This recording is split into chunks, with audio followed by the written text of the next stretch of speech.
Here is my Premier League traditional top 6 team of game week 7. Now, game week 7, we saw Tottenham defeat Leeds. We saw Arsenal defeat West Ham. We saw Manchester United defeat Sunderland. We saw Chelsea defeat Liverpool. And we saw Manchester City defeat Brentford, right? So, game week 6, we saw a lot of, the traditional top 6 teams winning their matches. I think the only traditional top 6 team that did not win their match was Liverpool because they played against Chelsea and Chelsea defeated them. So let's go straight into the team. In goalkeeping, it is no other person than Lamens. Oh boy. See Lamens ball. Anybody that watched that Manchester United game know that Lamens had a very, very splendid, goalkeeping experience. It's been a very, very long time since a Manchester United goalkeeper excited Manchester United fans the way Lamens did on his debut. So he has to be in goal in this week. In defense, I have Malo Gusto, I have Rhys James, I have Variol, and I have Cucurella.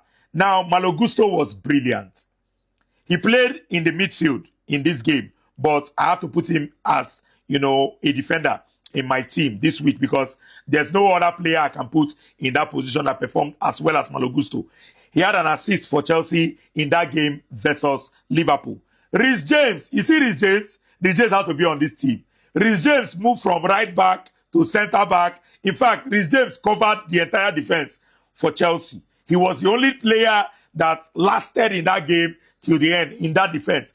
Remember that Chelsea's 2 defenders picked up an injury. So Rhys James had to play as centre back towards the end of this game. And playing as centre back against Liverpool is no easy picking. So Rhys James has to be there.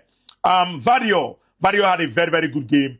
Very solid defensive, display against Brentford for Manchester City. Also, he assisted the goal for Haaland, so he has to be there.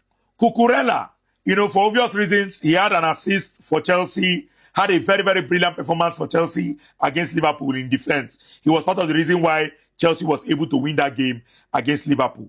In the midfield, I have Declan Rice, Moises Caicedo, and Mason Mount.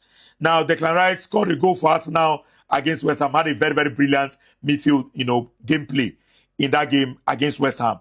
Caicedo, the best defensive midfielder in the Premier League. This guy good. Caicedo too good. Apart from the goal he scored, he was able to cover up that defense very, very well for Chelsea. So he has to be in this team for game week 7. Mason Mount had a top game, scored a goal, and he was very, very brilliant until he got subbed in that game. So Mason Mount has to be in this team. Then in attack, I have Mohamed Kudus, I have Estival, and I have Haaland. Now, Estival, this boy, they give me joy.